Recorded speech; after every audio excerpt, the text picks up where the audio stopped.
دا چې سړی روژه وخوري قصدن بیا به کفاره ورکوي که نه. یو سړی پیغمبر صلی الله علیه وسلم ته راغی چې زه خو تباه شم. څه تباه کړې؟ د روژې مبارکې په میاشت کې د ورځې ما د خپله بیبي سره جما وکړه. روژه خو ماته شوه او سزا دومره سخته شوه چې قصدن روژه په یاد ده، روژه یې نیولې یم ده، نیت یې کړی یم ده، پس له کړي نیت نه یې بېرته ماته کړه. نو بیا سزا دا ده چې یا به یو غلام ازادوي، یا به شپېتو مسکینانو ته د یوې سرسایې په انداز باندې فدیه ورکوي، یا به 2 میاشتې مسلسله روژه نیسي. سړي ته ویلې غلام ازادوی شي؟ ده ورته ویلې نه یې لرم. 2 میاشتې مسلسله روژه نیوی شي؟ ده ویلې نه، ځکه ما د 1 میاشت کې صبر ونه شوی کړی. د شبق شهوت غلبه د شهوت و په ده باندې، دا یې عذر و.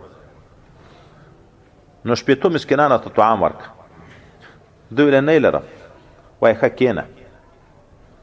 د صدقې یو زنبیل په یو روایت کې 15 کاسې، په یو روایت کې 20 کاسې خرماوې وې پکې رایوړې نبي علیه السلام ته چا. نو نبی کریم صلی الله علیه وسلم ورته ویل دا واخله اوس 8 مسکینانو ته ورکړه. بعضې ائمه د دغه حدیث مبارک په تقاضا 15 کاسې 8 کیلو، خو یوه کاسه 4 کیلو ده، 15 کاسې نه 8 کیلو جوړېږي. نو 8 مسکینانو ته چې ورکوي نو خو فدیه یوه کیلو شوه. او موږ مسلک خو دا ده چې نه، فدیه د سرسایې په انداز ده. که غنم یې ورکول 2 کیلو 8 مسکینانو ته، که خورما اوربش دا شیان ورکول ممیز بیا به پوره کیلو وي. دا حدیث مبارک کې په یوه کې 15 راغلي، په یوه کې 20 راغلي، په یوه کې زائد، په یوه کې راغلي د 2 زنبیلونه راغله. بیا که لږ راغلي نو خو هغه د عذر و د عذر په بنیاد باندې ورکړي دي. نور خو په نورو حدیثو کې راغلي دي چې فدیه د سرسایې په انداز باندې ده. دغه سړي ته ویلې چې دغه 8 مسکینانو ته ورکړه. د نبی علیه الصلاۃ والسلام ته ویلې والله که په دا ټوله مدینه منوره کې تر ما مسکین څوک یې. حضرت پیغمبر علیه السلام ورته وخندل چې ښایي یې څه په خپلو بچیانو یوخوره. اوس خبره 2 شیه شوه.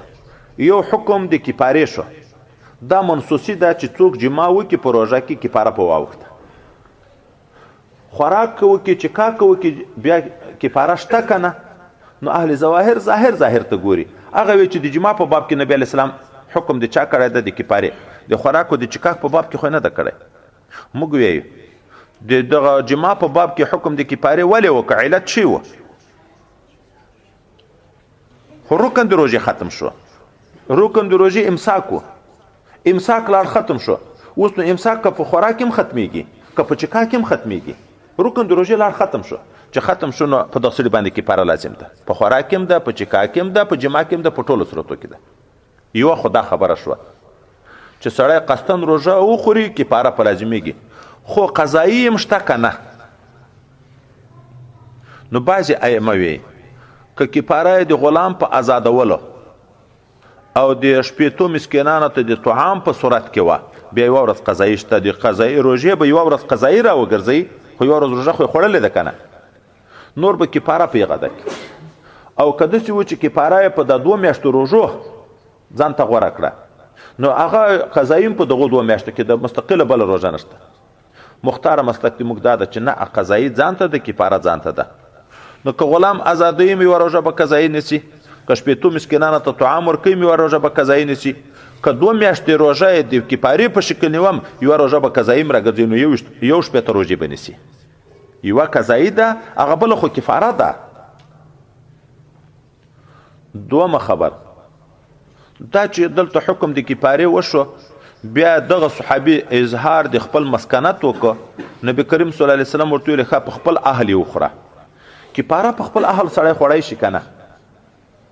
زکات سرسایه خپل اهل ته ورکوی شي، دا عین هغه حکم ده. زکات په خپل اهل نه دسي، خپلې ښځې ته خپلو بچیانو ته. سرسایه نه دسي نو کفاره هم نه دسي. او دلته خو هغه ته ورته ویلی شو چې په خپل اهل یې وخوره. نو دلته علما 2 خله جواب کوي. یو جواب دا ده چونکې دا سړی مسکین و مړی چې مري د په مال کې اول د ده ضرورت رفع کېږي که د پوره وړی اول د تکفین او د تشخیص مسله ده ژوندی چې مدیون وي مفلس وي اول د ده د خپل ضرورت شاید تر مستثنا کېږي که هغه به هم ورته خرڅوي کالي د غاړې تر باسي هغه خپل قوت الایمت غذا به تر لرې کوي خپل ضرورت مقدم ده نو حضرت نبی علیه الصلاۃ والسلام چې دته ویل چې خپل بچان وخوره دا معنا نه چې د کفاره په شکل ورکا چې تا غاړه په کفاره خلاص شي دا معنا اوس چې دومره مسکین یا چې هیڅ شی نشته کما یاد مخکې تیر و چې د نن شپه مم وګه تیر کړی ده نو دا اخره چې کله غنی شوي کفاره به ادا کی دا د حق د اختیار د نفقې مقدم ده د خپل بچیانو دا د کفاره په شکل نه چې ته ورکې د کفاره په شکل باندې دوم صورت دا ده چې کفاره د خپل اهل ته د هغه اهل ته صحیح ده چې دغه نفقه پتا نه واجب لکه دایمو تاسو دستور د زمانه کې په سړی چې واجب ده د چا نفقه واجب ده شرعي خو د خپل ښځې او د کنکي اولاد چې بالغ نه وي دغه نفقه په سړي واجب ده ورونه وريرونه ترونه د تر زمان ورندارګانې دا موږ په ګډ کور کې را سره اوسېږي که نه شرعي خو دغه نفقه په موږ نه ده واجب